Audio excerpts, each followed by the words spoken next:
A very good afternoon to everyone. We are going to be starting shortly. The next speaker session of this summit will be chaired by the ex-principal scientist of IARI PUSA with the specialty Mushrooms Cultivation and Future Scope, Dr. B.L. Dhar, and co-chaired by Dr. Rekha Mehrotra, Associate Professor, Shahid Rajguru College of Applied Sciences for Women, University of Delhi. Dr. Dhar, I would request the chair, co-chair, and all the speakers to kindly join us on stage. Dr. Dhar is a renowned agricultural researcher, particularly renowned for his work in the areas of mycology and plant pathology, and has been active in the field since 1964. Sir holds a PhD from the Indian Agricultural Research Institute, New Delhi. He has spent 40 years in agricultural research and development and more than 30 years in mushroom R&D. He is the former director of Mushroom Research Development and Training Center. Sir was the principal scientist at the Indian Agricultural Research Institute. He is the former head of mushroom research at the Indian Council Agricultural Research Institute. He has been honored as the mushroom personality by the International Society of Mushroom Science, UK. Currently, Dr. Dhar is providing consultancy services through NN Mushroom Consultancy India. Sir's numerous contributions to the agricultural field, ranging from innovative mushroom cultivation techniques to research on composting processes and sustainable practices, have had a far reaching impact on the mushroom community in India. Dr. Dhar possesses an unparalleled wealth of knowledge and expertise in the field of mycology and is truly a legendary researcher. We are beyond grateful to have him here. Over to you now, sir. My presentation is about specialty mushrooms. I was basically a man of button mushrooms. My specialty was total on button mushroom, and my all colleagues know here. But shifted my loyalty to the other mushroom, that is more acceptable mushroom, more healthier mushroom, or more nutritious mushroom, and easy to grow, cheaper. And that is the king oysters. King oysters is. Today I'll be presenting the work on this cultivation of specialty mushrooms. The work that I did. Can I have my first slide? Or you want me to come here? No, I'm changing, sir, for you. I'm changing the slide. पहले क्या है? वो वाली. No, पहला नाम. ये. Yeah. इधर भी आ रहा है. Yeah, it's more convenient for me. Opportunities and scope of cultivation of edible specialty mushroom. This work was done by me at Bijwasan. I was working there as a director. I had a big group of scientists working with me. Neeraj Srivastava and Jitendra Kumar, Himanshu, Sonika Tyagi and Priyanka. They are all engaged in mushrooms this time. This was the group we worked for about 2.5 years and produced this work, and I'm continuing with this work, but I'm showing you this just to give credit to them for this Mushroom Research Development and Training Center. Dr. Manjit has visited us there, and he was very happy seeing us. Kata, what work he had to do as a director at Seoul, and you are doing it here. And this was his comment. Usha farm, Bijwasan. Now Usha is no more. She died a couple of months back. A very dynamic lady. Next. These are the specialty mushrooms. King oyster, grey oyster, this is black oyster, grey oysters, pink oysters, then Portobello brown, white oysters, shiitake, and shimeji, and of course, Volvarilla is not a specialty. I have included it because sometimes I have to go to some areas where Volvarilla is considered to be a specialty mushroom. Next. Specialty mushrooms are those which are not commonly grown in that country and which are not commonly available over the counter. The specialty varies from country to country. What is specialty for us, it may not be for China. China, the button mushroom is considered a specialty mushroom. Next. Mushroom is the 6th economically important crop in China. It is as important as after wheat, whatever rice. Very important crop, because they are earning a lot of money, a lot of revenue from mushrooms. They are the largest producers in the world, and China produces about 16.82 million tons of mushrooms. Of course, of 2007 figures, they have changed about 70 to 75% of the total world production. Next, these are the, I already explained, these are the specialty mushrooms, black oyster, pink oyster. This is the black oyster.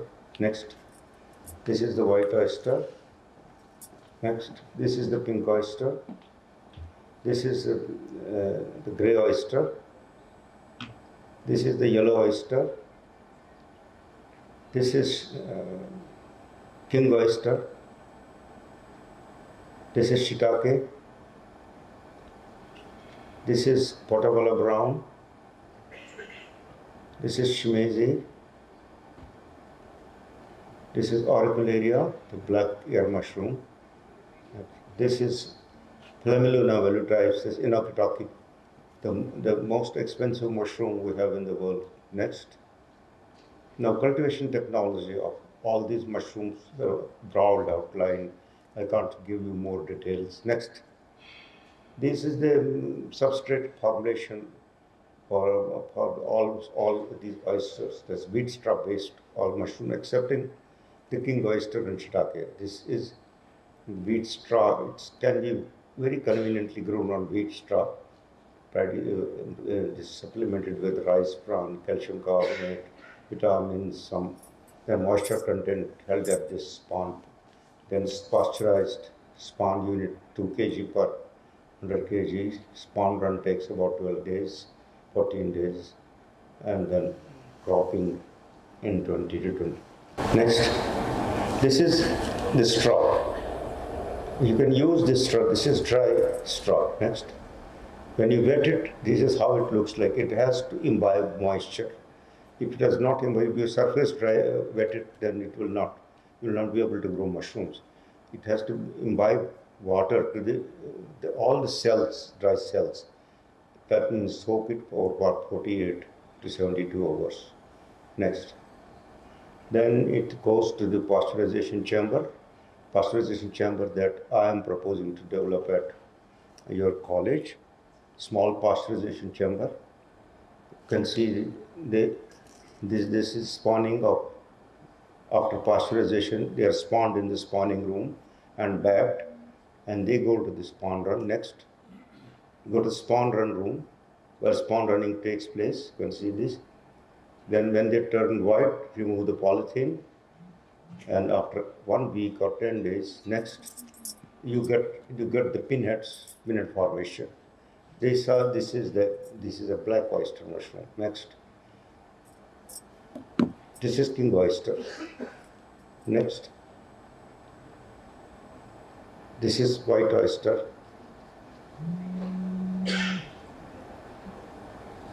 That was grey oyster. This is white oyster. Next, this is pink oyster. This is the yellow oyster. You can see left hand side, this is a cropping room full of yellow oysters. On the right hand side, they are magnified. See the big beautiful crop of mushroom that this farm is located in Model Town. The spawn maker, where I go on every Saturday, he grows these mushrooms in his climate control cropping room. Next, cultivation technology of king oysters, mushrooms and shiitake, which is sawdust is used. So you see, heap the sawdust, and next, tell you, sawdust is heaped, water put in the middle, and then is mixed thoroughly, and then is put inside the polybags. Next, filled into the polybags with a hole in the center, and then sterilized. Next, it's sterilized, and then it goes to the laminar flow for inoculation. After inoculation, it goes to the incubation room. Next, king oyster mushroom. Next, so this formulation for king oyster, sawdust, rice bran. Next, this is the king oyster running in the bags. This is when we open the bags for cropping. Next, this is pinhead formation, pinning. Next, This is the crop of king oysters. You can see a huge growth. And the shiitake. This is the formulation. Next, this is shiitake spawn run completed. Then browning is very important. Without browning, it will not fruit. And this is this shiitake mushroom growing on this synthetic logs. Next, shimeji mushroom. This is the formulation. This is the complete spawn run. This is the shimeji crop. You can see shimeji mushrooms. This is used principally for soup making. It gives a little sourness to the soup in China, but I don't know, we didn't like this mushroom here. Next, black ear mushroom. This is the formulation. This is the spawn run. This is the cropping. It's held like wine bottles. The mushroom comes out from the side. Next, paddy straw. Formulation. How it is stacked one above the other after wetting for 48 hours, 24 to 48 hours. Next, draining the water. Then you stack it into a rectangular stack. Then spawn it, cover it with a polythene bag, spawning, and use some chana dal, gram powder. Next, cover it up. Next, polythene cover. Within 4 to 5 days, spawn run is complete. And another 24 to 48 hours after removing the cover, you get these beautiful mushrooms. Next, cultivation of portobello brown. Next, this is the formulation for compost making, same as button. You can see this is the composting yard that I am proposing to build a smaller one than this at the college. And this is the bunker. Next, this is the pasteurization chamber. This is the spawning room. We have to take the material out of the pasteurization chamber and then spawn it, bag it, and take it to the incubation room for spawn run. You can see then after complete spawn run, we case it. After that, the portobello brown grows on top of it. This is the portobello brown crop. This is a non-hybrid mushroom and which grows into bigger size without opening. But normal mushrooms, hybrids, we grow them to this big size, they open up. This is the cropping rooms that we built at Bijwasan, Osha Farm. Here you can see the 2 cropping rooms with climate controls. You can see inside the lower one, on the corner you can see the sensors placed inside the corner. These sensors are connected to the interface. You can see the interface integrator on the door on the outside. Left, top left, you can see the dabba, that is interface integrator. And you connect it with this and then it controls the temperature and humidity. You can see on top this white, that is the air handling unit. It was devised by Mangla. Mr. Mangla was a product air conditioning expert. And you can see the beautiful crop of Fullerotus growing in this and pattern. Next. Thank you. I don't want to take much of your time. I have finished my talk in 15 minutes. If you have any questions. Now I request, I think Dr. Manjeet. Dr. Manjeet will make his presentation. Hello, sir. Yes. Sir, why have you put portable specialty mushroom since it's disposals only? Why have you? Portobello in this category of specialty mushrooms. Specialty, portobello also is a specialty mushroom, but it's not commonly grown here. Portobello is not commonly grown over here because it is not like any other hybrid mushroom, button mushroom that we grow. This is a special type of mushroom which is liked all over the world only on this form. The people when work it, remove the danda and and the gills. Fill it with keema or paneer or anything of their choice, sizzle it, and then it's served with wire. So it's a very common mushroom, commonly good mushroom in Europe and America, especially in this format. It's sizzled, not cooked completely. And it is a hard texture and you enjoy it. We are honored to have Dr. Manjeet Singh, a distinguished individual who is the president of the Mushroom Society of India. Dr. Singh has previously served as the vice president of the World Society of Mushroom Biology and Mushroom Products, as well as the former director of the Directorate of Mushroom Research at the Indian Council of Agricultural Research, ICAR DMR in Solon, India. Before coming for this summit, I was thinking that in my 50 years of career, 40 as a working professional and 10 years after retirement, I have attended many seminars, symposia, conferences, congress, workshops. But this is for the first time that I am attending a summit. Something similar happened with me when last week I was in Punjab University. They had Biotechnology Fest. Before that, I had also not attended the fest. But now I realize that irrespective of the word we use, the aim of assembling here is to interact. And throughout, I had one thinking: no policy can succeed without good science, and there cannot be any good science without good data. And in mushroom, we are still struggling for the good data. And my today's presentation is based upon the work of my predecessors, some of the work which we have done for collecting the data. As was told in the morning, that commercial cultivation started only after World War II, and in 1960, the production was only 0.17 million ton. And for the first 20 years, you can see y is equal to 0.05x. That means only 0.05 million ton was added annually. In the next 20 years, there was slight increase in the growth with y is equal to 0.32x. And this century has seen a very sharp rise.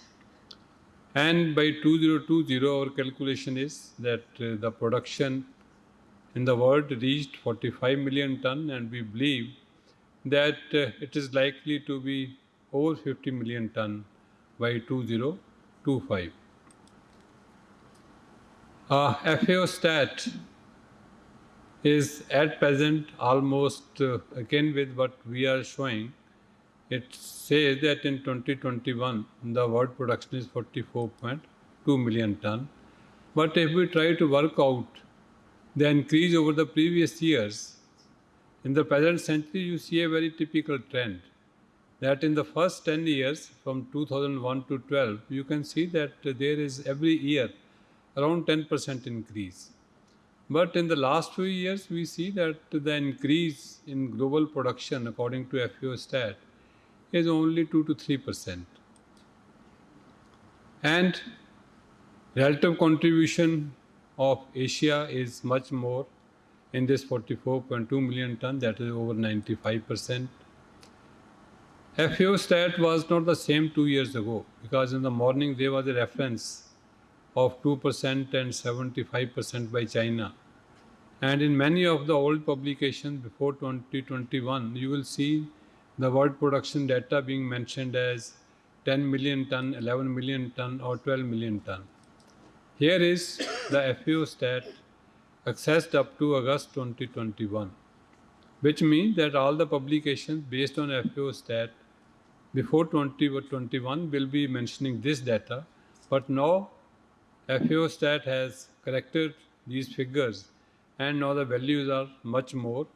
And this is based upon the work which myself, Dr. V.P. Sharma was here in the morning, Dr. Shwet Kamal is sitting with me. We three tried to collect the data and published it, and we also interacted with the statistical division with FAO so that there can be synchronization of the data. and data has been more or less synchronized, and data has been collected for countries like Japan, for China, for India, for Canada. In Japan, for example, they were treating only fresh shiitake as the mushroom, whereas the production was much more. In Canada, it was the reverse. The Canadian data was in ton, but it was in short ton, so it was uh, at least 10 to 15% more than the actual in the tonnage. As was said in the morning that when commercial cultivation started in 1960, major share was of button mushroom, that was more in Europe and US, and in Japan it was shiitake. As the time changed, world production increased, share of other mushrooms started increasing. In 81 it was agaricus was 72, 90 agaricus was still the leading mushroom with 38% share, and by 97 also I think button mushroom, in the last century button mushroom remained number one mushroom. But in this century the other mushrooms have grown much faster, and by 2013 shiitake became number one mushroom.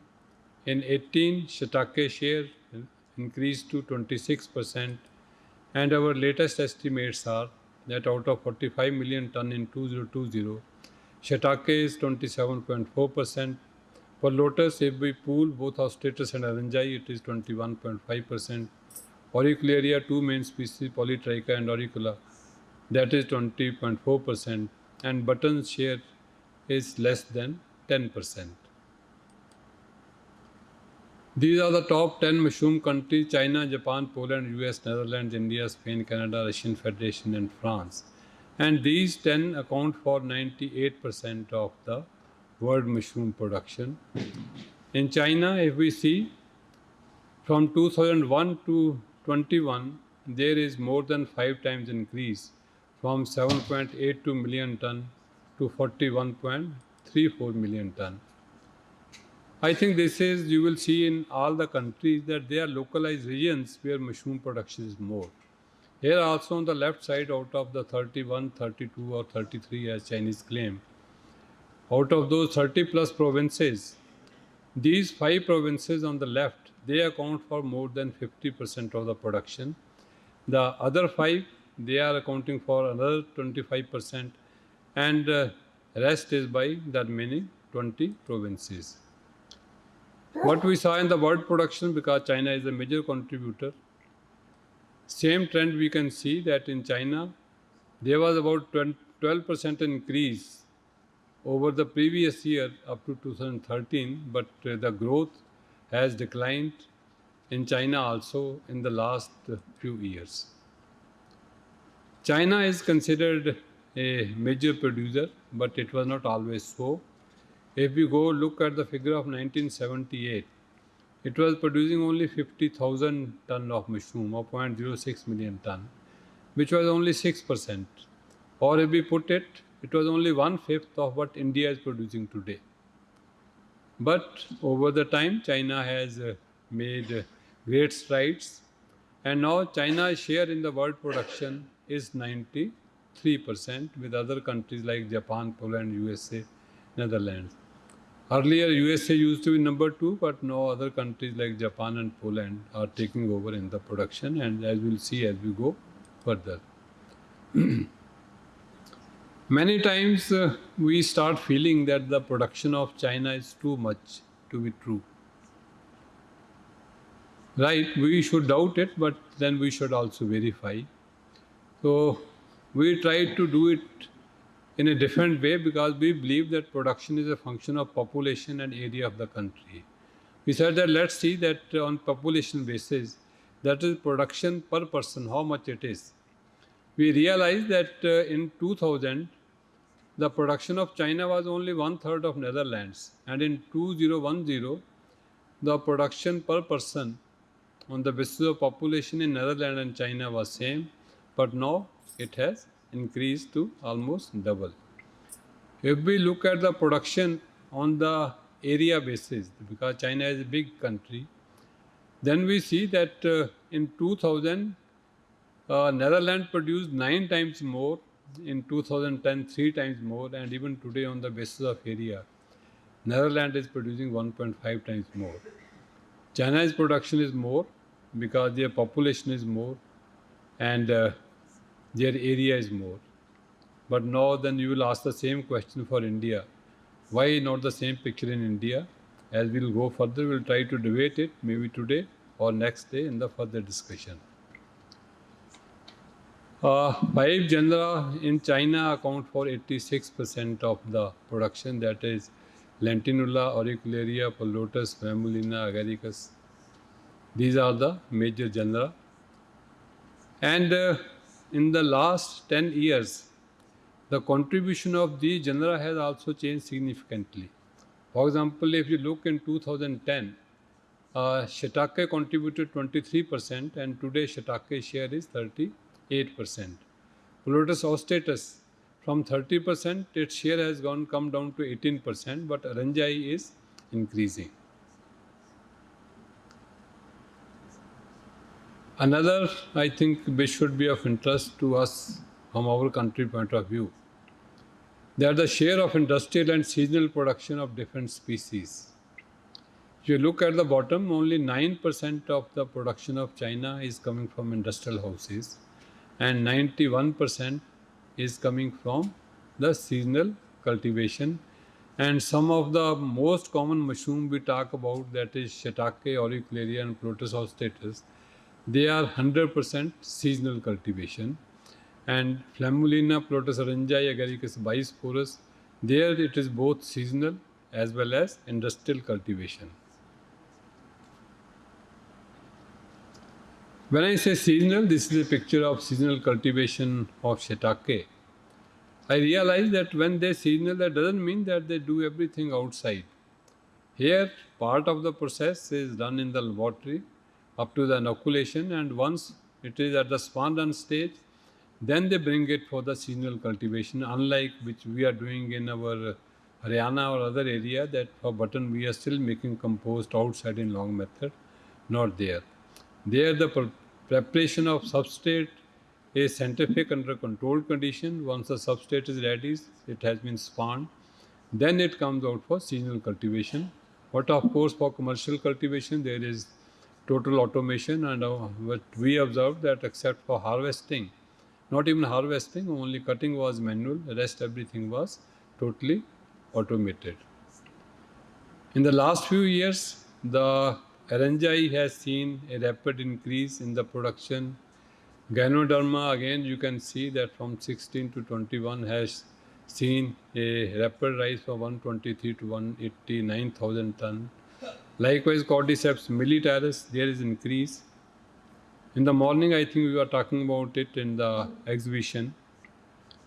We are growing Cordyceps militaris in India also. But Chinese, they have also standardized the technology for Ophiocordyceps sinensis. And in the last few years, they have started the commercial cultivation of sinensis, which I think we are yet to attempt in our country. Morcella, as Dr. Sharma in the morning told, we have also cultivated. China also growing from last few years. And you can see a very sharp increase in the production in the last few years. Coming to the second largest producer, Japan. Here you can see in this century, for the first 10 years there was increase, but in the last 8 or 10 years, there is almost stagnation around 460,000 ton. And just like China, here also they have got, I think, 47 provinces or prefectures as they call it. Only 2 provinces, Nagano and Niigata, they account for more than 55% of the mushroom production of the Japan. So these are the major species. We will see it as we go further. And out of 460 million, I think Flammulina is their number 1, Hypsizygus number 2, and Shiitake is at number 3. But it was not like this all the time. Here if you look at this picture, in 1980, you can see that Shiitake was accounting for 63% of the production, whereas today Shiitake's share in the total production is only 18%. which means that if we are growing button today in India, it doesn't mean that we will not grow other mushrooms. Dr. Dhar presented about specialty mushrooms, and my experience with interaction with the growers is that many of the growers in India are now interested to grow mushrooms other than button mushroom. And likewise, here you can see Pilotus austratus. In 90, it was a major contributor. Now it is contributing nothing. Erenjai, which started around 95, has almost replaced Pilotus austratus in China.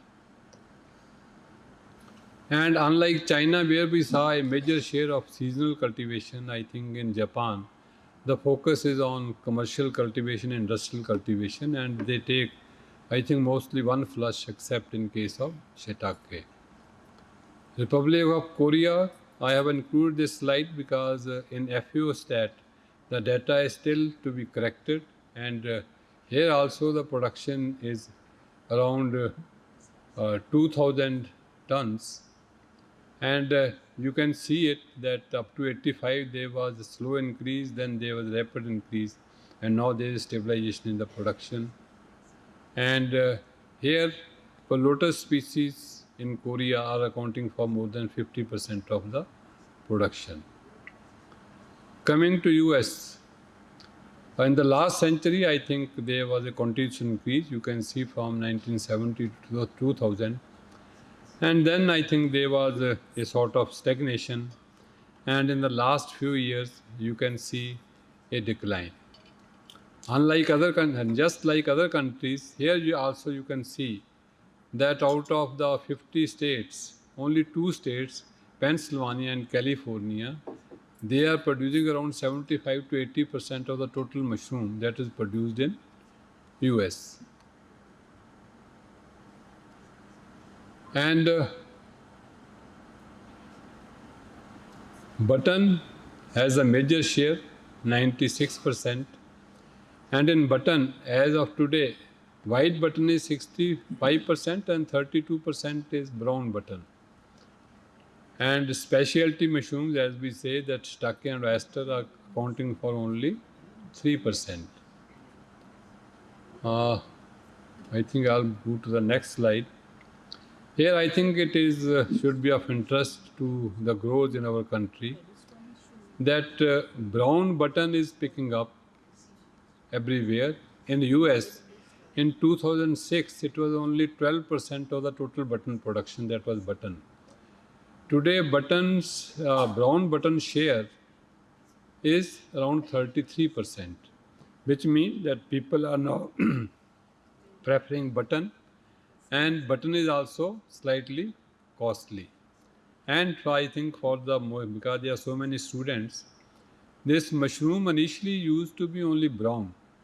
It was in 1926 that at a farmer field a variant occurred which was white. It was cultured by Lambert, and what we are getting these as white button is a variant of the brown button only.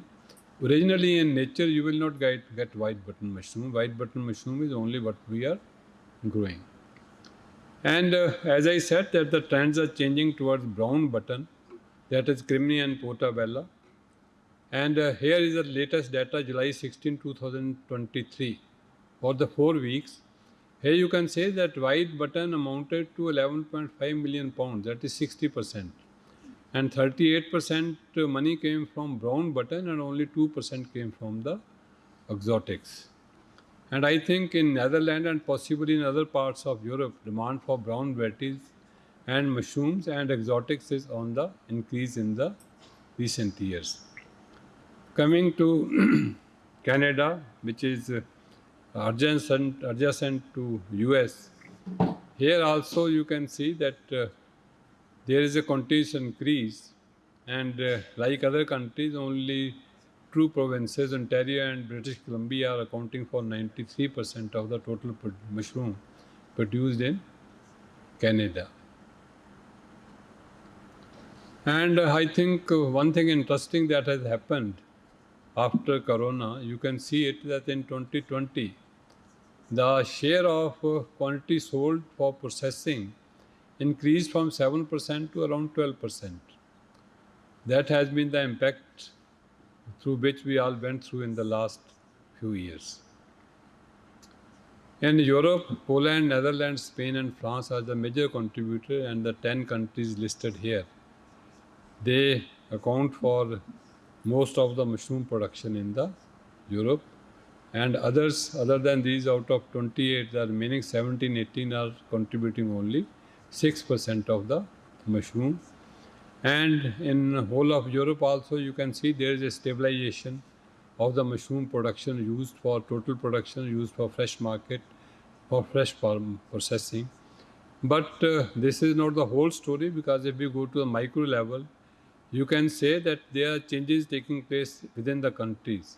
For example, in Netherlands, it is a stabilization or slight decline. In Poland, there is an increase. And in France, from 196, it has come to 99. And in Spain also, it is very slow growth. In European Union also, I think button accounts for the major part, 97%. Specialty are accounting for only 4%. And that is also mainly in Spain, Italy, Germany. And the political situations are affecting the mushroom other than corona. For example, recently you can see that Ukraine war has affected the labor situation in the Poland. There was an embargo on export to US. At that time also we saw in Belarus and other countries there were some major changes taking place. Because of this embargo, you can see it that earlier for Russia it was easier to import rather than grow. But in the last 10 years, the Russian production has gone from 4,200 to 1,11,000. That is a 26 time increase in the last decade. This is what the political situations do to the production. Australia, there are two data available. One is why the Australian Horticulture Statistics Handbook, Hot Innovation, what they call, according to which it is around 70,000 tons. But in FAO stat, you will find the data of Australian Bureau of Statistics, which says that the actual production is around 40% less than what is being claimed by the Hot Innovation. Many other countries, then they are listed in the FAO stat, are also producing mushroom. For example, the Bangladesh data is that it is producing 40,000 ton of the mushroom, but it is not mentioned in the FAO stat. Likewise, Nepal also producing around 10,000 ton, but again you won't find its name in the FAO stat. Same is true for many other countries. As I told that this 45 million ton which I presented in the beginning is based upon the data we have collected. In FAO stat you will get the total data, but the need for species-wise data is still there, and the data we are presenting today for you is the species-wise production data in the world. In India, I think my colleague Dr. BP in the morning presented the data that we are approaching around 300,000 ton, and state-wise mine is older, he presented the latest one, and the relative contribution that in 70s we were totally button, and now button share is only 30%. I think to end my talk, I believe that there is a need for greater attention and planned program on species-wise mushroom production data, particularly in Asian and African countries. And there is a need for greater coordination among policymakers, scientists, growers, and markets to promote other mushrooms. As was told in the morning, that we need standard designs, better training facilities in different parts, and pilot projects which growers can copy. I think that is for the colleges or the research organization, because I find many of the farmers just copying from other farmer and making a poor design. And as highlighted in the morning, that our consumption is only 200 grams as compared to 27 kg per person per year in China. So that is also a good thing that we are consuming so less, which means that even if we start producing more, there is a lot of scope. On the other hand, this is also a concern, because we have to teach people to eat mushroom, we have to teach people how to cook mushroom. With this, I thank you for your patient listening. Any questions? Thank you very much, Dr. Manjit. You have been a great thinker always. You have always considered you as a thinker. Anyway, any questions?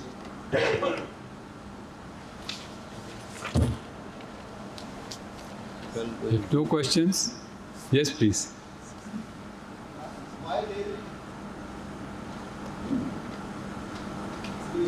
My question is, what is the reason for shift in preference from white button to brown? Brown button. My personal experience is that its taste is better than the white button. Second, the disease resistance is relatively more in the brown varieties, in the white varieties. And I think in the nutraceutical people will tell you that all these colored mushrooms possibly has got better functions for developing immunity as compared to the white mushrooms. That is maybe the reasons. Exactly, I have not worked out that why people are preferring brown. Yes, please. I think the brown ones they last longer. Brown ones last longer than the white ones. That is also the advantage. Just a minute, please. You will get the right comments now. The brown one, but mushrooms last longer than the white ones. So there is for supermarkets it's an advantage. So, especially when you look in Europe and Germany, at least 50% of the production nowadays is brown. Brown. In Germany, it's 50%. Yeah. And it is slightly moving up also in other countries. I think that's what I said in Europe also. There is a shift towards brown varieties. And one reason is that the shelf life of white. White will start looking brown or poor quality after some time. Whereas the brown variety, I think in the market will stay. And same has been the reason for replacement of Palotus austratus with Palotus arenjai. Aranjai has what you call king oyster, much better shelf life. It can stay on the shelf for 3-4 days, whereas austratus you will have to sell the same day. And I think shelf life is a very important factor in popularization of some mushroom because it is a win-win situation for the producer and the suppliers and the consumer. I have also another question that is about the total production in China. There were some doubts if the numbers on FAO, if they are the real numbers. So my question to you is, are those 41 million tons, is that real or is that a little bit high? Now they are 44 million ton, because the 44 million ton is only because of the correction for the data for China. If we doubt the data of China, then it is high. If we agree with the data of the China, then it is not. And for China, I especially made that presentation that if we doubt the production of China, then let's look at it as that how much mushroom per person is produced. Because it's a big country, population is more. There will be more people growing mushrooms, and obviously the production will also be more. And then we realize that the production is not as high as it initially looks to be. Because up to 2010, Netherlands was producing more mushroom per person per year than a Chinese producing per person per year. There can be some exaggeration, but I think it's good for the industry that if we show that we are producing more. Because ultimately when you go to the policy makers, they decide you are funding only on the basis of the scope of the business. If the scope is more, you are likely to get more funds. It's not a bad thing. But personally, I believe that I always say that it is no data is better than some data. Initially, we were struggling between 10 million ton and 45 million ton. We were publishing around 40 million ton and FAO was publishing 10 million ton.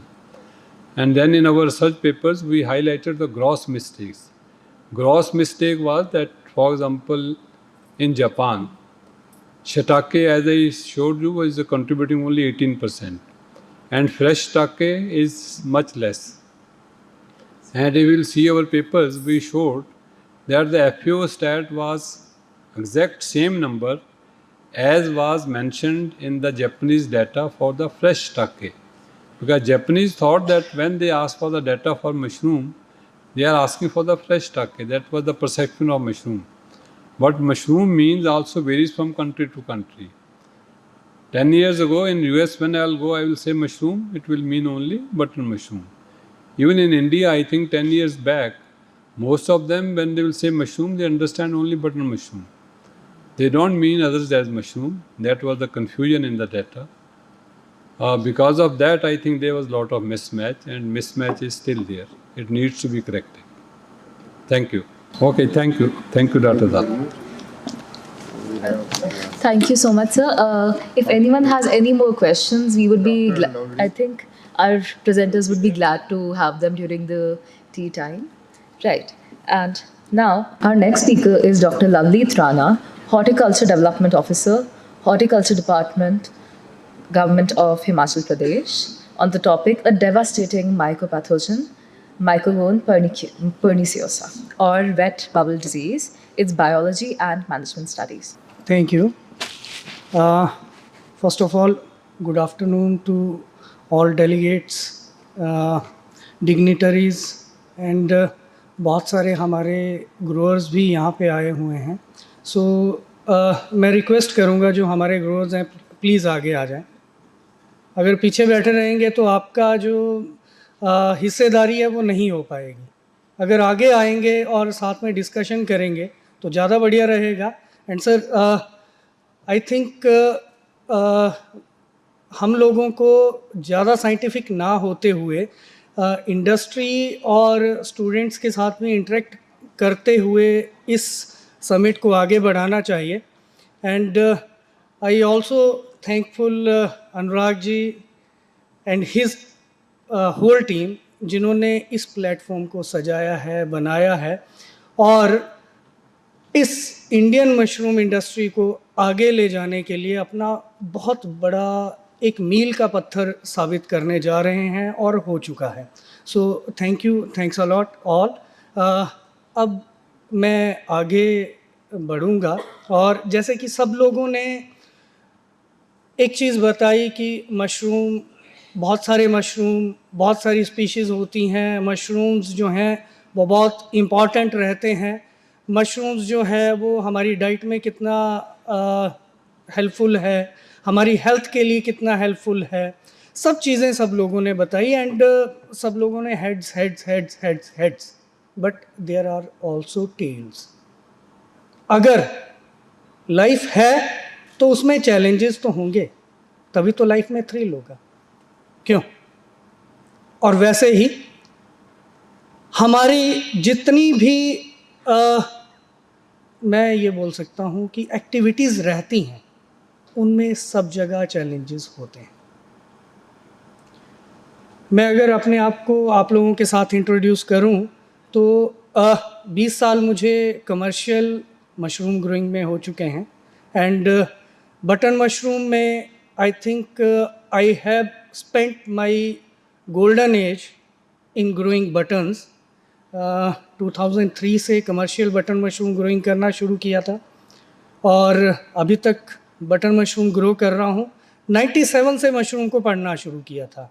And जितने भी dignitaries हमारे बीच में बैठे हैं ये लोग मेरे role models होते थे. जब मैं पढ़ता था डॉक्टर धर वॉज द डायरेक्टर DMR और मुझे भी लगता था कि मुझे भी ऐसा बनना चाहिए, बट समहाउ इनके जैसे नहीं बन पाए. बट हाँ, इस इंडस्ट्री में कुछ ना कुछ सब लोग कंट्रीब्यूट कर रहे हैं, तो मुझे लगता है कि मैंने भी कहीं ना कहीं इंडस्ट्री में कंट्रीब्यूट किया है. And on the basis of my experiences मैं अपनी जर्नी को इस पर्टिकुलर प्रॉब्लम के साथ, पर्टिकुलर चैलेंज के साथ आप लोगों के साथ शेयर करूँगा. basically it's very difficult because we have a diverse group. We have our farmers, foreign delegates, and students also. So I think it should be a mixed match. And जैसे कि आप लोग जानते हैं mycogone perniciosa which is known as wet bubble disease a major disease and it takes a very major toll.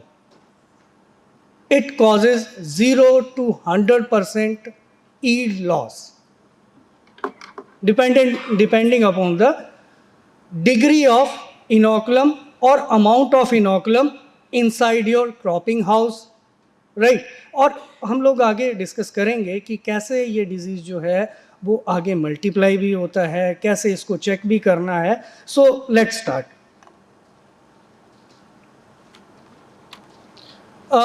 Mushroom के बारे में सब लोगों ने बता दिया है about its delicacy and it's a kind of fleshy macro fungi. Mushrooms are fungi और मशरूम जो है वो फ्लैशी मैक्रो फंजाई है. उसमें डाइवर्सिटी बहुत सारी है, जैसे सुबह भी बता रहे थे, डॉक्टर साहब ने भी बताया, बहुत सारी स्पीशीज़ हैं. 32 स्पीशीज़ हम उगा रहे हैं इंडिया में और भी ज़्यादा 40 से ज़्यादा स्पीशीज़ जो हैं all around the world that is being cultivated.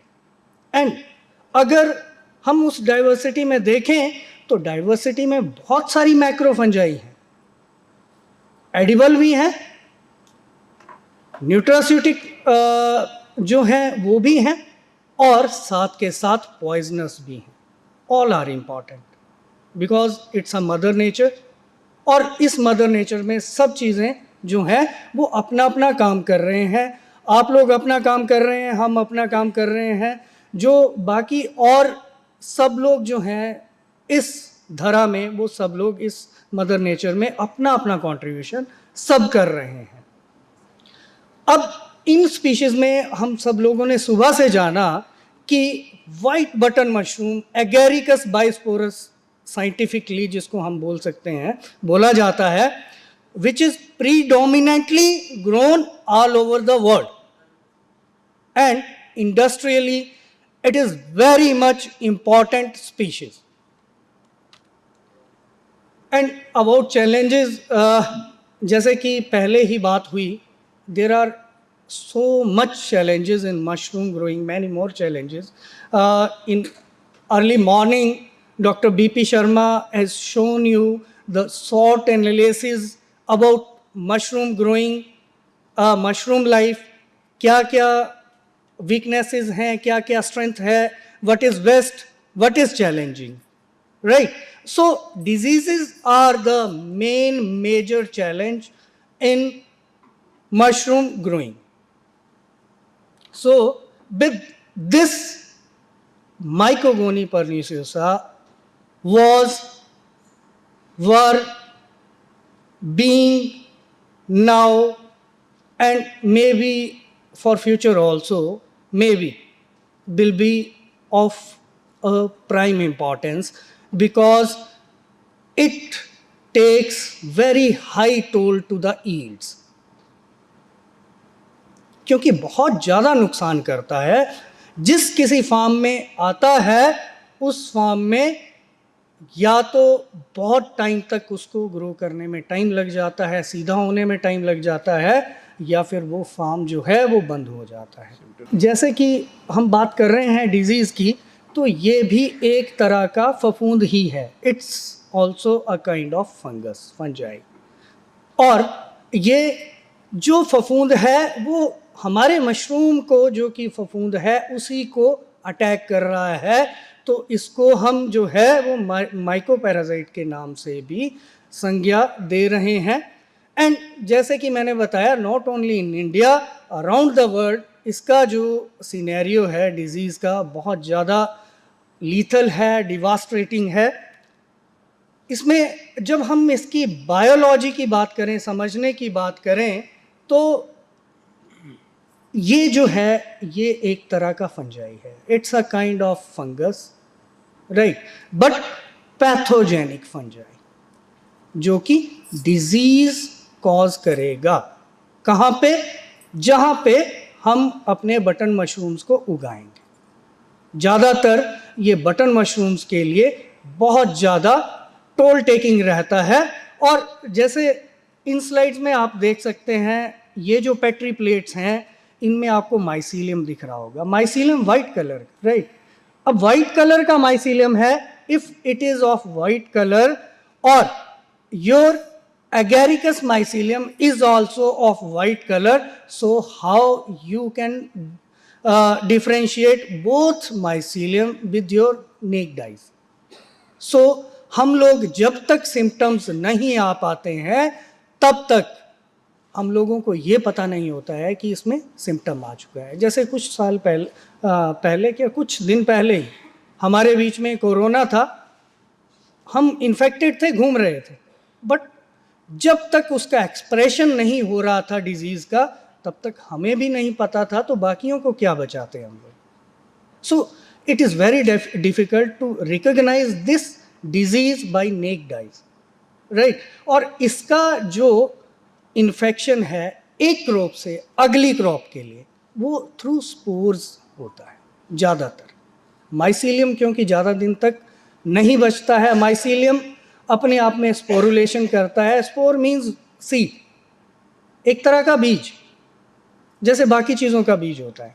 Spores दो तरह के आप लोगों को दिख रहे होंगे। एक आप देखिएगा ब्लू कलर का, blue coloured balls, right? They are chlamydospores. इनको साइंटिफिकली क्लैमाइडोस्पोर्स बोलते हैं। ये जो क्लैमाइडोस्पोर्स हैं ये ओवरविंटरिंग करते हैं। ओवरविंटरिंग मतलब कि एक क्रॉप से दूसरी क्रॉप तक इन्फेक्शन करने तक ये जिंदा रहेंगे। मतलब इस साल अगर मेरे यहाँ पे मशरूम लगा है और मेरे फार्म में इन्फेक्शन था, मेरे ग्रोइंग हाउस में इन्फेक्शन था, तो अगले साल अगर ये वाला स्पोर वहाँ पे होगा तो डिजीज़ क्रिएट करेगा, डिजीज़ का कॉजल ऑर्गेनिज्म, कॉजल एजेंट बनेगा ये। इसलिए बहुत प्राइम इंपॉर्टेंस रहती है कि हम इसको चेक करें। इनको हम बोलते हैं क्लैमाइडोस्पोर्स। ये प्राइमरी इन्फेक्शन जो है वो कॉज करते हैं। उसके बाद आप बिल्कुल बारीक बारीक लंबे लंबे देख रहे होंगे बीच में, जहाँ पे पेट्री प्लेट्स के साथ में शाखाएं सी बनी हैं, उनके बीच में लंबे लंबे कैप्सूल से दिख रहे होंगे आपको। The capsule like structure, they are conidias. इनको साइंटिफिकली कोनिडिया बोलते हैं, and they are secondary infection causal spores. Secondary spread जो है वो इनके कारण होता है। So we have a short of time, हम आगे चलते हैं। सिम्प्टोमेटोलॉजी की अगर हम बात करें तो देखिएगा कि एक तो ये स्क्लेरोडर्मॉइड मासेस बना रहा है, गोल गोल गोभी की तरह स्ट्रक्चर्स बना रहा है, आपके मशरूम को डी शेप कर रहा है, उसकी शेप को चेंज कर रहा है। दूसरा, उसमें से क्या होता है कि जो आपका मिसशेपन मशरूम हो जाता है उसमें से एम्बर कलर्ड ऊज निकलता है, गोल्डन कलर ऊज निकलेगा, वहाँ से सिक्रेशन होगी गोल्डन कलर की। उसके बाद अगर हम एक और इन्फेक्शन की बात करें तो एक सबसे टॉप में पिक्चर लगी हुई है, उसमें आप मशरूम के ऊपर स्पॉट्स देख रहे हैं। हमारे सब ग्रोअर्स, जितने lot of growers who are facing the problem of spots on your mushrooms, हम लोग क्या बोलते हैं कि ब्लॉच हो गया है। जिंजर ब्लॉच भी आता है, सेम ऐसा ही, स्यूडोमोनास कॉज करता है उसको, बट माइकोगोनी के स्पॉट्स जो रहते हैं वो भी उसके साथ थोड़े से कंफ्यूज करते हैं। और अगर इस तरह के स्पॉट्स आपके फार्म में आ रहे हैं, इट मीन्स आपके फार्म में इन्फेक्शन जो है that has started. Primary infection आ चुका है हल्का सा, पर आया है थोड़ा सा लेट। आगे चलते हैं। कुछ स्टडीज़ भी थी आप देख रहे होंगे कि यहाँ पे जैसे जैसे टेम्परेचर 25 के आसपास है तो ये अपने आप में खुश है ग्रोथ में. It loves the ambient temperature.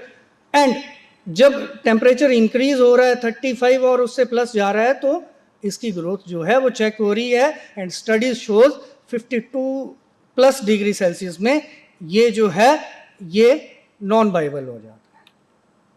Effect of pH levels, जैसे जैसे पीएच बढ़ता है इसका भी वायबिलिटी जो है वो थोड़ा सा चेक होता जाता है.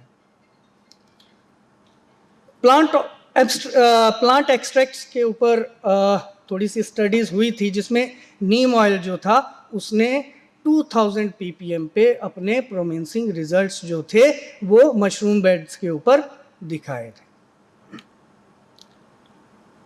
फंजीसाइड्स की अगर हम बात करते हैं तो फंजीसाइड्स में कार्बेंडाजिम, कंपेनियन, आपका क्लोरोथेलोनिल एंड मैनकोजेब, ये वाले फंजीसाइड्स जो थे वो बहुत अच्छे पाए गए थे इसकी माइसीलियल ग्रोथ को चेक करने के लिए भी. एंड जब मशरूम बेड्स के ऊपर भी उनको ट्राई किया गया तो बढ़िया थे. आगे भी आपको दिखाता हूँ इनकी एप्लीकेशन कैसे की गई थी. फर्स्ट एप्लीकेशन थी on the day of casing, first day of casing, जिस दिन हमने केसिंग किया. दूसरा एप्लीकेशन था कि 10वें दिन केसिंग करनी है, 10th डे ऑफ केसिंग. और तीसरा जो सेट था वो था फर्स्ट और 10th डे ऑफ केसिंग. तो जो फर्स्ट और 10th डे ऑफ केसिंग था वो हमेशा ही बढ़िया रिजल्ट्स हम लोगों को दिया है. ये कुछ जैसे मैंने आपको पहले बताया था बोटेनिकल्स हैं और इसमें नीम ऑयल जो है उसने अच्छे रिजल्ट्स दिखाए हैं. आगे अगर हम बात करें इससे आगे चलते हैं. प्राइमोर्डियल अपीयरेंस की तो छोड़ें बात. इसके बाद अगर हम फंजीसाइड्स की बात करें तो फंजीसाइड्स में जैसे मैं आपको पहले बता रहा था बेनफिल जो कि कार्बेंडाजिम है, कंपेनियन जिसमें M45 मैनकोजेब और कार्बेंडाजिम दोनों रहते हैं, कवच है, क्लोरोथेलोनिल के नाम से आता, क्लोरोथेलोनिल टेक्निकली है. तो ये जो हैं ये प्रोमिसिंग हैं डिजीज़ को चेक करने के लिए. कहाँ पे? पहले और 10वें दिन केसिंग के अगर स्प्रे कर दिया जाए आपके मशरूम बेड्स के ऊपर. Application on first and 10th day of casing and if required on flash breaks, not on crops.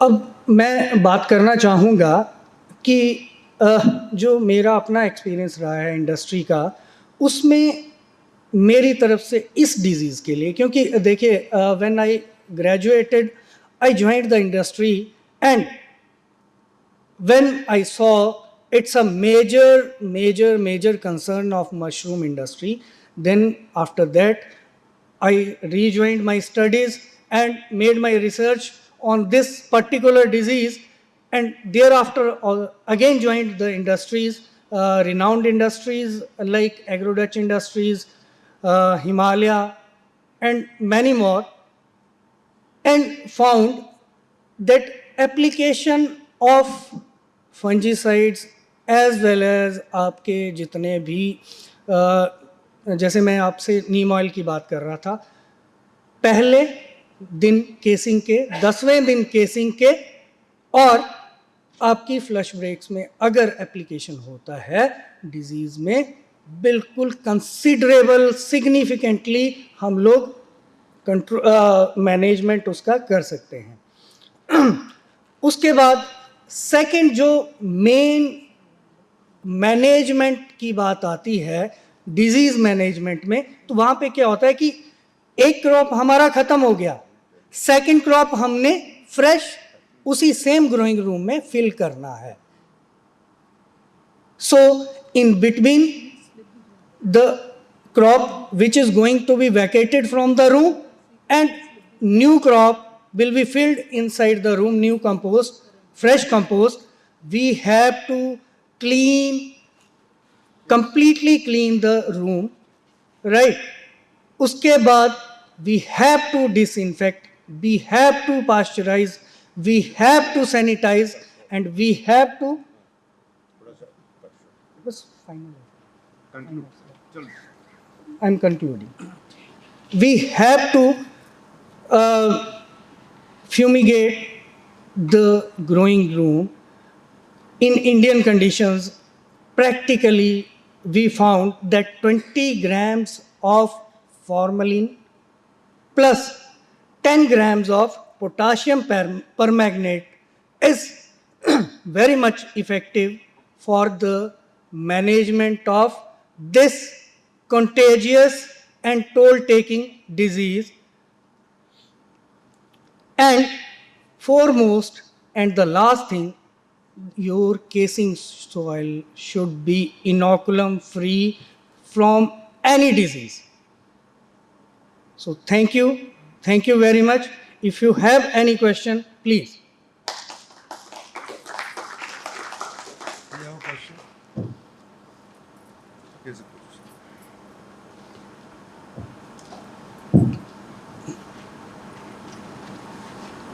Hello. Sir. Myself Mahesh Thakkar from जी. KV Machung Raipur. Sir disease में आपने जो major disease wet bubbles starting wet bubbles ji.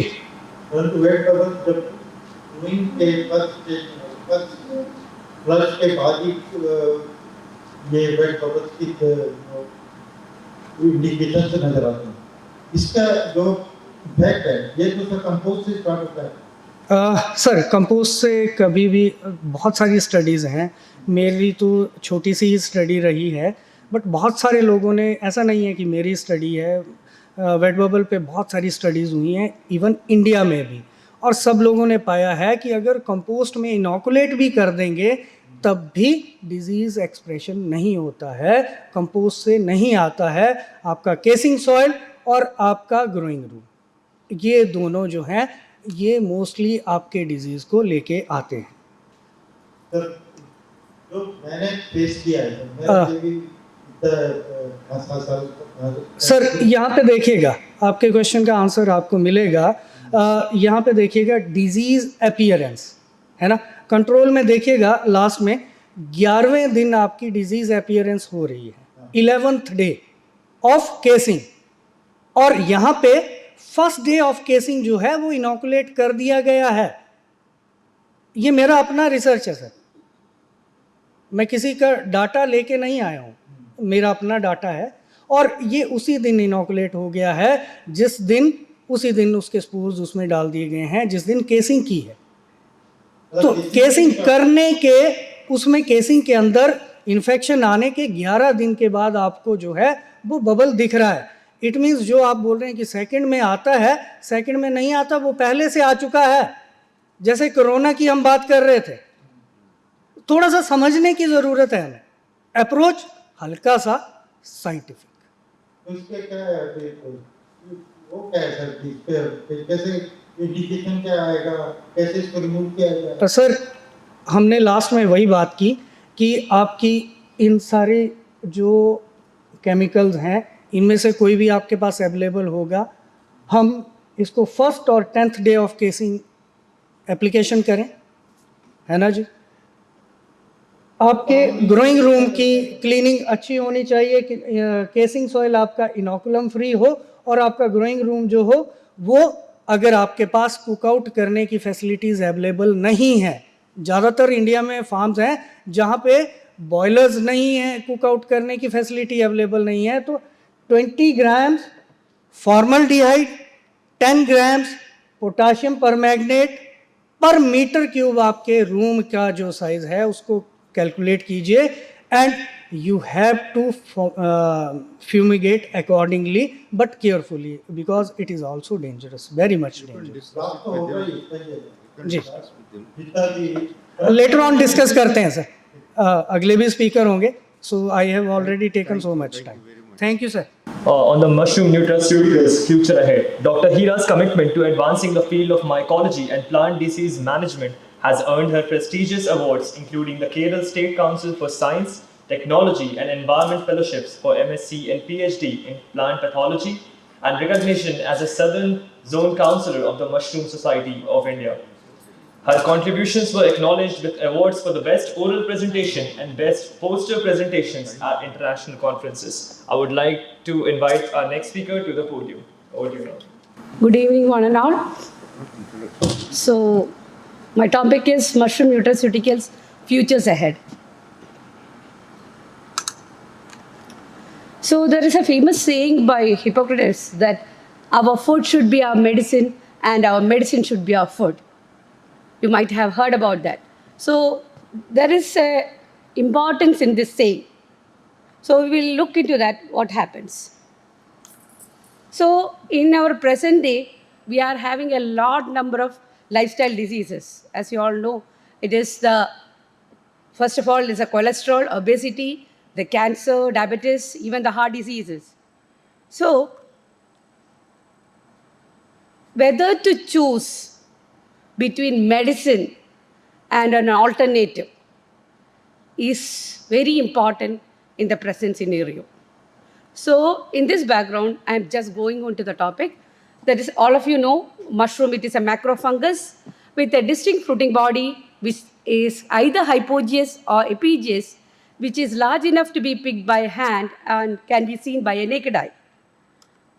And here you can see the mystical world of mushrooms, that it indicates the different shape, size, color of mushrooms. So these mushrooms belongs to two different phyla, that is Basidiomycota as well as Ascomycota, and these are the mushrooms which comes under Basidiomycota, including our Agaricus bisporus, pleurotus, Calocybe, Volvarella, Cyathis, Auricularia, and even our poisonous mushrooms, Amanita. Coming to our ascomycete fungi, which includes some Moschella, tubers, cordyceps, and even the Silarium. So, these mushrooms are considered to be a perfect food because it is balanced with all the type of nutrients.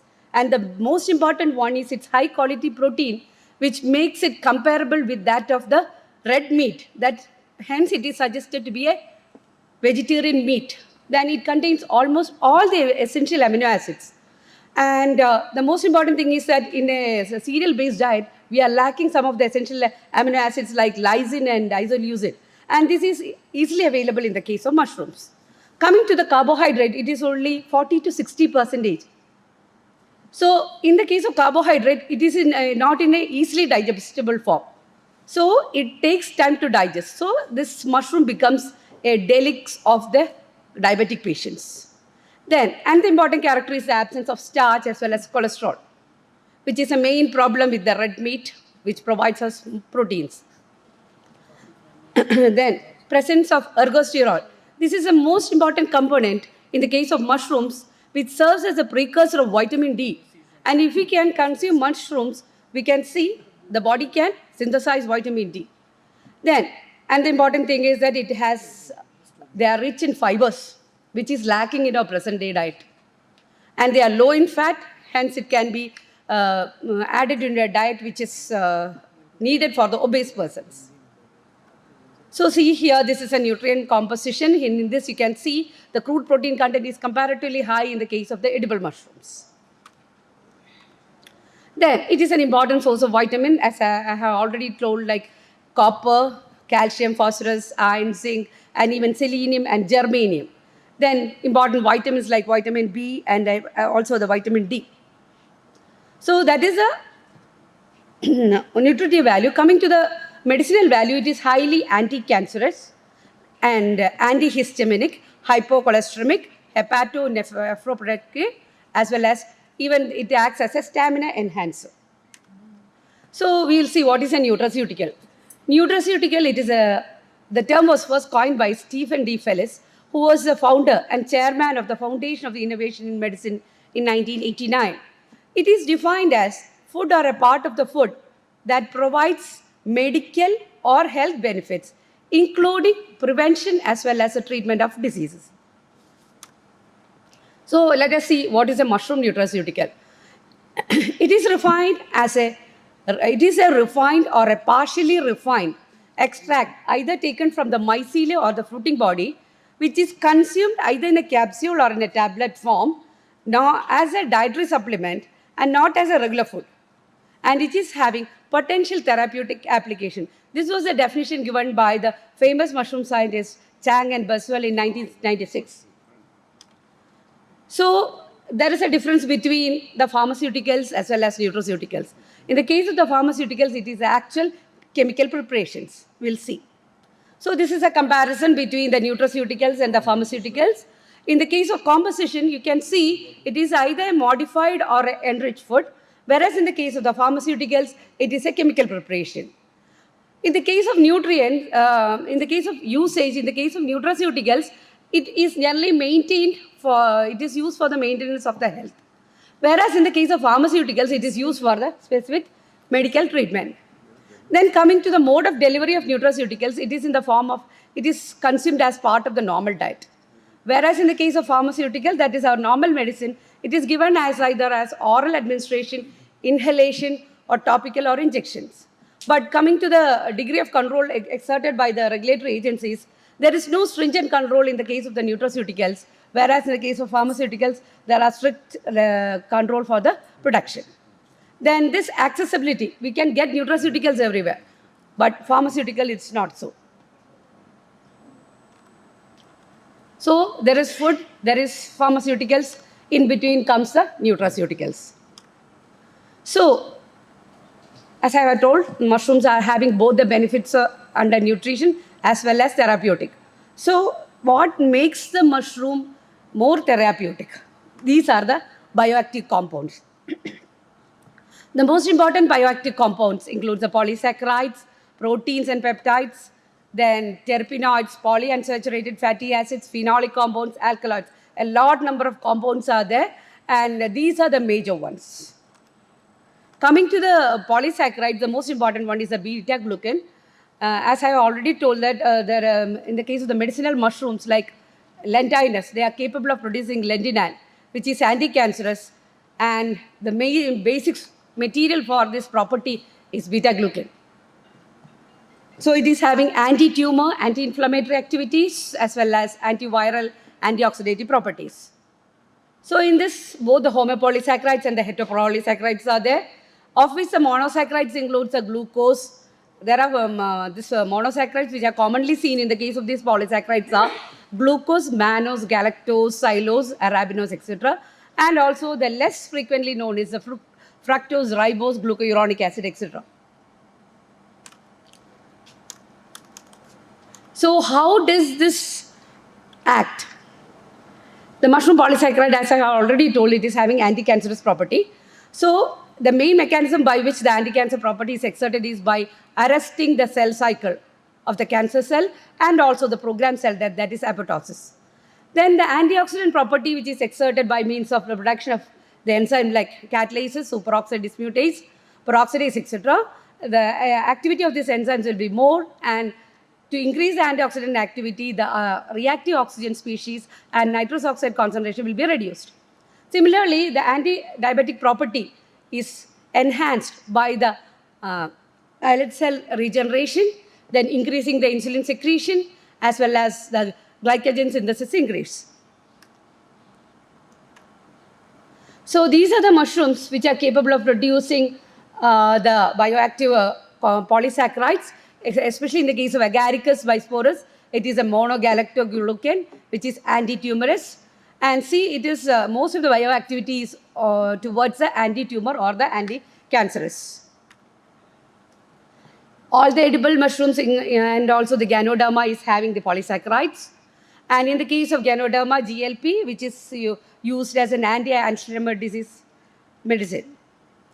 Then coming to the proteins, there are various types of proteins present in the case of mushrooms, which includes lectins, the fungal immunomodulatory proteins, the ribosome inactivating proteins, ribonucleases, and lacases. So I'm not going into the details. The most important thing is that the lectins, they are the proteins that binds with sugars. They will play an important role in the cellular signaling.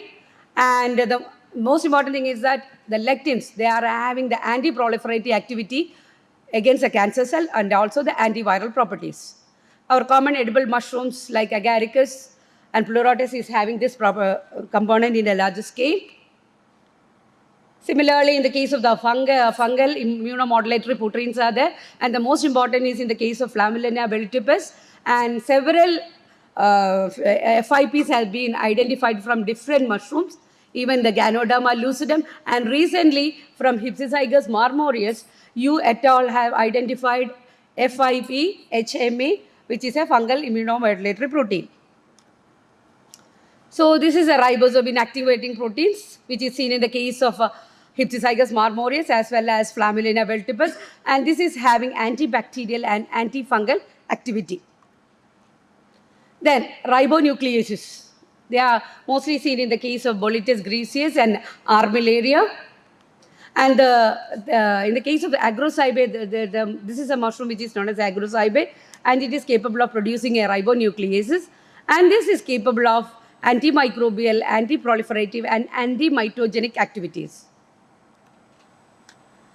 Then lactase is there. This is then important compound is the terpenes. And usually the Ganoderma produces a large number of terpenes, and they are the stronger inhibitors of the acetyl choline esterases, which plays an important role in the signaling during the transmission of the nerve impulses. So these terpenes can act as a potential drug in the Alzheimer's treatment. So the common type of terpenoids observed are monoterpenoids, sesquiterpenoids, triterpenoids, and diterpenoids, and they are mostly active against the nitric oxide production. Then there is a production of ergosterol and tocopherol, and this tocopherol, they are having antioxidant properties which will scavenge the free radicals from our system so that the cancer cell multiplication will be inhibited.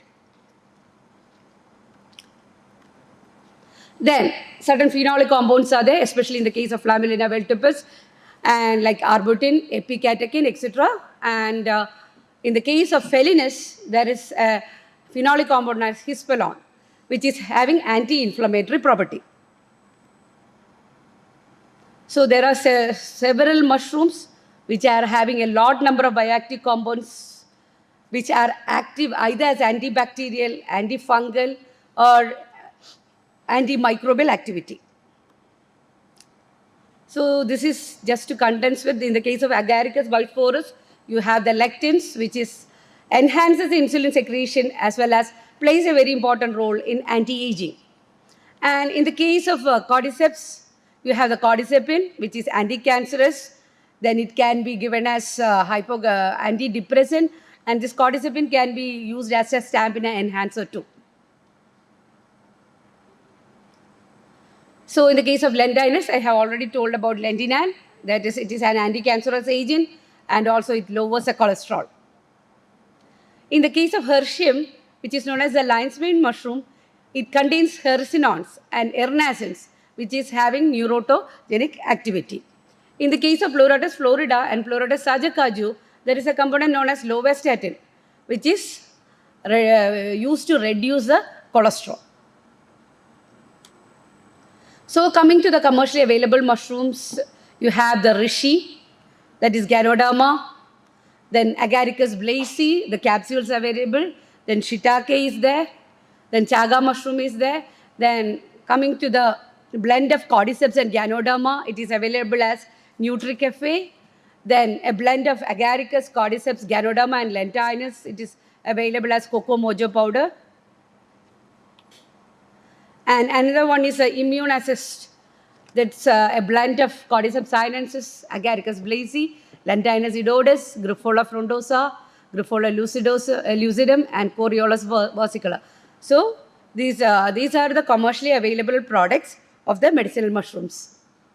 So some pharmacologically interesting mushroom compounds include the lentinan, and in the case of Trametus versicolor, that one, it contains two polysaccharides known as PHP and PSK, and they are highly anti-cancerous.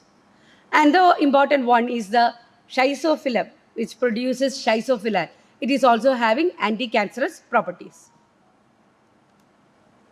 This is the various ways which the bioactive molecules are usually isolated, that is hot water, ultrasound assisted extraction, microwave assisted extraction, as well as the enzyme assisted extraction. And they also act as immunomodulators.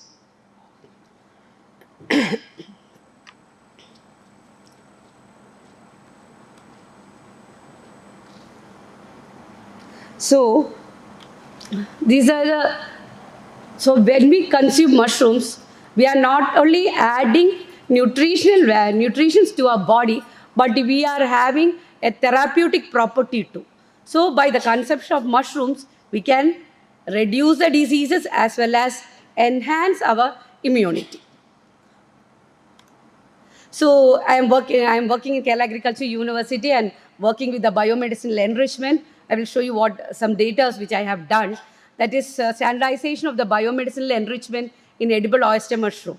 So for that, we have added the various amendments like Adathoda, which can be used against cough, neem, as well as osimum. And initially, we found that there is some inhibition in the mycelial growth under in vitro conditions. But later on, after 9 days, it took up.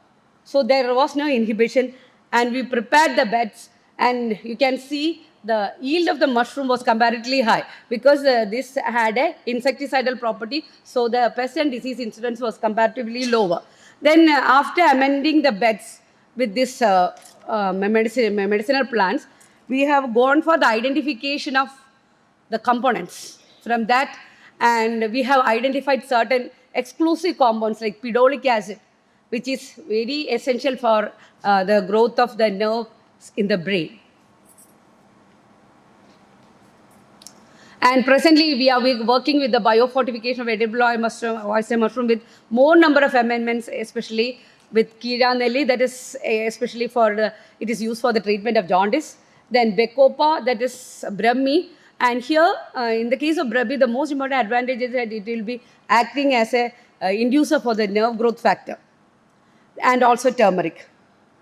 Till now, the studies is going on, and it is found that this turmeric is taking up this from amended media, and it is getting good yield. We are getting good yield, and also we didn't have any pest and disease attack.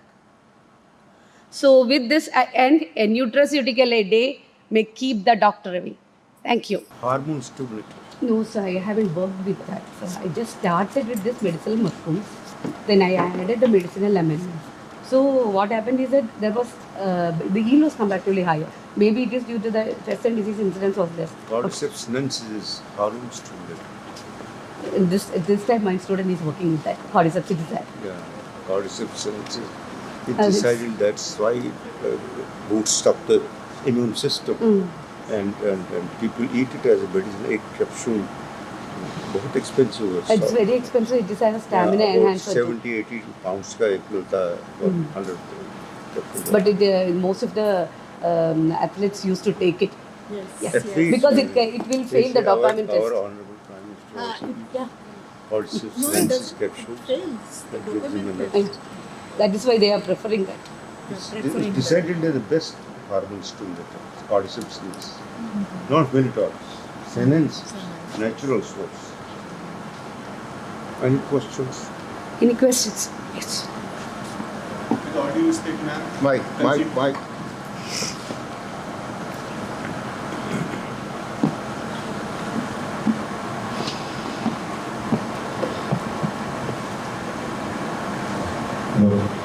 Considering all the magical benefits of our mushrooms, why haven't it been approved by any government agency or government authorities? With regard to nutraceutical development. Yes. The thing is that most of the studies are concentrated towards Europe and other countries. In India, not much studies are usually done. Only at the in vitro or in vivo studies it will be up to, but not up to the level of developing of this nutraceuticals. There may be several problems regarding the registration. That's the main problem. And also, WHO also doesn't recognize the medical benefits of mushrooms, considering all the research which has been done in this field. In vivo research always is conducted in collaboration with the hospitals. You need human beings. So they have to be ready. The doctor has to certify. Doctors are scared of talking about mushroom giving to the patients. I did talk to so many doctors. They come and let us have a project. There's nothing doing here. I don't want to disturb my patients. I don't want to risk my patients. So, especially cancer patients, I wanted that to start with. I have my In cousin. Kerala, in Amala Institute, they are trying with ganoderma, but not to extensive scale. Only in a very limited scale they are trying. In Kerala, it's there. Ganoderma is increasing Yes. your immunity Yeah, immune it's system. definitely. I don't think so they have much side effects. No, it will not have much side effects. And I'm considering this, what is the future of nutraceuticals products, especially in India? In India, the marketing and bringing a nutraceutical thing will be a bit difficult. That's the truth. But if everybody stands together and the registration and the marketing, everything will go, it can.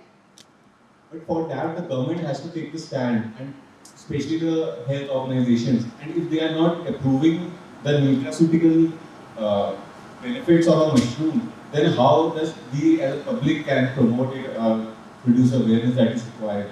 That's a problem. Does it require permission from the government for selling nutraceuticals? Yeah, sir. Sure. Medicine में आता है. It's not like medicine, sir, but it's registration is required. I don't think it's required. It's like any Ayurvedic drug that is based on is a plant product. It's a plant product, but not like that of a chemical, sir. Ma'am, That much restriction. one question, that at what level of TRL? Pardon? It is at your development. At what level of TRL? Technology readiness level. Technology, okay. No, my studies are only in the initial stages, sir.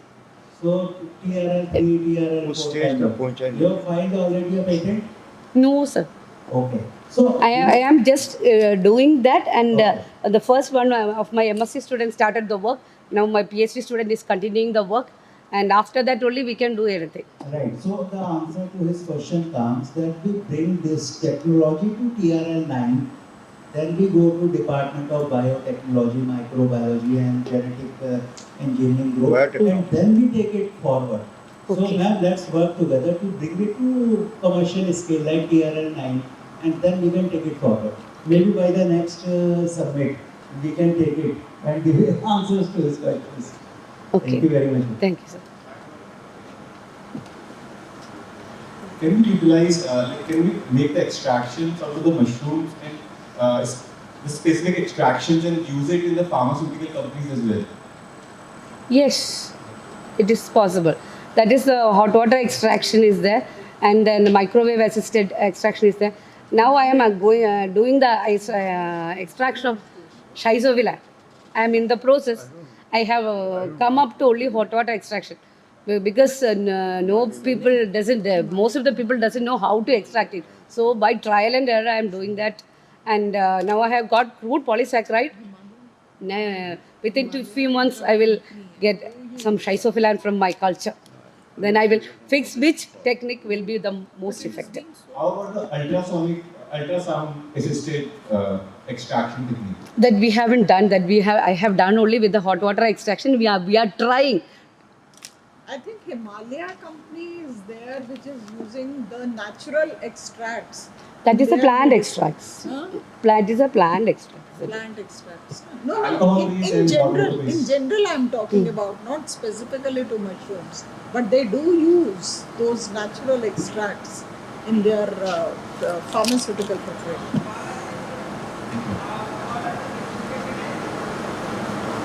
Well, if there's no questions, then do we thank the speakers? Thank you, sir. Thank you very much. Thank you, speakers, for and that finishes our this session. Okay. Yes, Conclude. she's winding. Okay. Thank you so much, ma'am. We were truly honored to have you here with us. Now, I would like to invite Dr. Aarti Yadav, Assistant Professor, Shahid Rajguru College of Applied Sciences for Women, University of Delhi, to kindly felicitate all of our guests. Thank you.